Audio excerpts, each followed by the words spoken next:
The restaurant was buzzing with soft music and the clinking of silverware, but all I could hear was my wife Julia's laughter. Sharp, cutting, and directed at me. She sat across the table, wine glass in hand, leaning closer to her friends, as if I wasn't even there. Daniel doesn't really understand fine dining, she giggled, loud enough for the entire table to hear. Last week he asked if truffle was a kind of chocolate. The table erupted in laughter, and Julia basked in the attention. My ears burned, but I forced a smile, stabbing my fork into the steak I had barely touched. I had planned this dinner as a way to reconnect. Things between us had been tense lately, her constant criticism, her dismissive tone, the way she acted like I was holding her back. I thought maybe a night out with her friends would remind her we were a team. Instead, I was being roasted alive, reduced to a punchline in front of strangers. Her friend Melissa tried to hide her discomfort, but Julia pressed on. Oh, and don't get me started on his job. He calls it managing projects, but come on, it's basically paperwork. Half the time he works from home in sweatpants. Real ambition, right? I clenched my jaw. Each word was like a slap, but leaving would have been admitting defeat, giving her the satisfaction of watching me storm out. So I sat there, swallowing the humiliation, pretending the steak was more interesting than the sneers surrounding me. Melissa leaned over suddenly, her hand brushing against my arm. Her voice was low, almost a whisper, cutting through the noise. Daniel, she said softly, come outside with me. I blinked, unsure I heard her right. Julia was too busy retelling another story at my expense to notice. Melissa's eyes met mine, steady, unflinching, carrying something I hadn't felt in months, respect. Or maybe pity. I couldn't tell. For the first time that night, I exhaled, pushing back my chair slowly. My wife didn't even glance at me, too caught up in her performance. But Melissa was already standing, her coat draped over one arm, waiting. The crisp night air hit me as soon as we stepped outside, a welcome relief from the suffocating atmosphere inside. The glow of the restaurant's chandeliers spilled onto the pavement, but out here, it felt like a different world, quiet, almost safe. Melissa tightened her coat around her shoulders and turned to face me. You don't deserve that, she said flatly. Her eyes flicked toward the window, where Julia was still laughing, animated, playing the star of her own cruel show. She treats you like dirt in front of everyone. I don't know how you put up with it. I swallowed hard, unsure how to respond.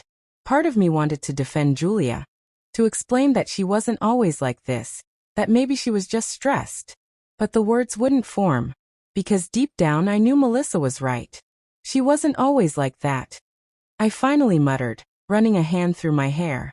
There was a time when she looked at me like I was enough, like I mattered. Now, I'm just her target practice.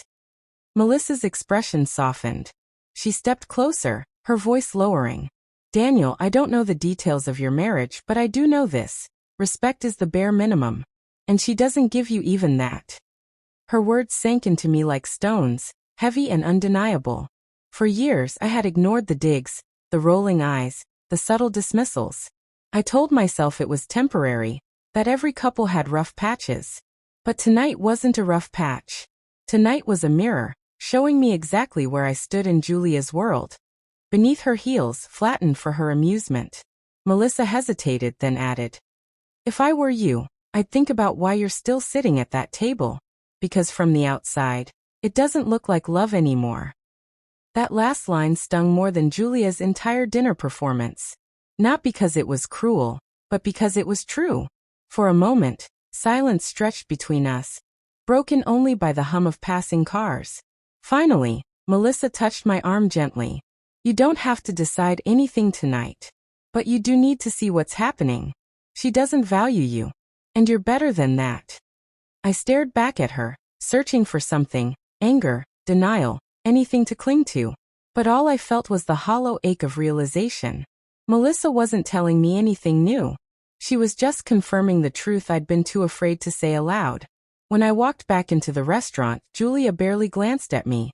She was busy recounting some exaggerated story about her promotion, making sure her voice carried loud enough for the entire table.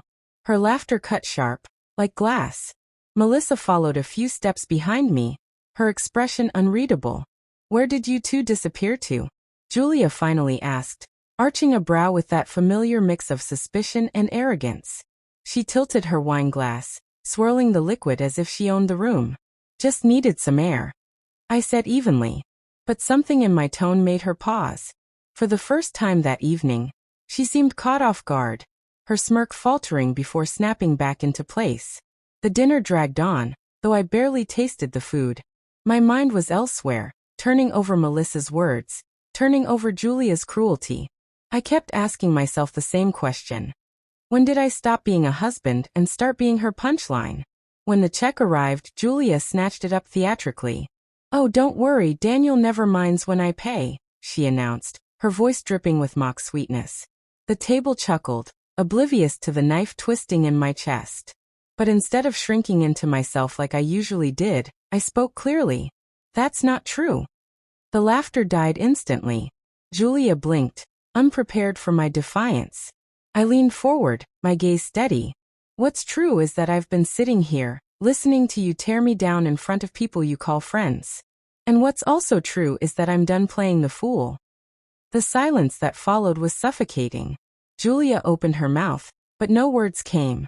Her friends exchanged uncomfortable glances, suddenly unsure which side to take. Melissa, though, didn't look surprised at all. She simply watched, calm, as if she'd been waiting for this moment. Julia's face hardened, her voice a hiss. "You're embarrassing yourself." "No," I said quietly. "You've been embarrassing both of us for years. Tonight just made me realize I don't have to keep letting you." I stood up, the chair scraping loudly against the polished floor. For once, all eyes weren't on Julia, they were on me. And for the first time in years, I didn't care what she thought. I walked toward the entrance, my pulse steady in a way it hadn't been in years. Behind me, Julia sputtered something about me being overly dramatic. But her voice sounded small, brittle, stripped of its power. The woman who once thrived on humiliating me had lost her audience. And I think she knew it. Melissa followed me outside. The night air was cool, wrapping around us like a relief I hadn't realized I needed. She didn't try to comfort me, didn't rush with empty words. She just stood there, her presence alone grounding me. "Do you see it now?" she asked finally, her voice softer than before. I nodded. "Yeah. I've been living in a shadow, and I let her build it." There was no self-pity in the admission, only clarity. For so long, I had convinced myself endurance was love, that silence was patience, that shrinking myself was somehow strength. But in that moment, I understood the truth. Love doesn't humiliate, it doesn't suffocate, and it doesn't grind you down until you forget who you are. Melissa gave me a small smile, not triumphant, not pitying, just knowing. "You deserved better years ago. Now you just have to decide if you'll finally take it." Her words hung in the night, not as an ultimatum but as a mirror. For the first time, I wasn't afraid to look. When Julia finally stormed out, her heels striking the pavement like gunshots, she didn't even glance at me. She marched past, fumbling with her phone, her pride more important than her marriage. And strangely, I felt nothing. No anger, no regret. Just release. I realized then that the real betrayal wasn't what she said at that table, or how she paraded me like a fool. It was how long I had let myself believe I had no choice. But now the choice was mine. Melissa squeezed my shoulder before walking to her car. "Call me if you need a friend," she said simply. No pressure, no promises, just a lifeline gently offered.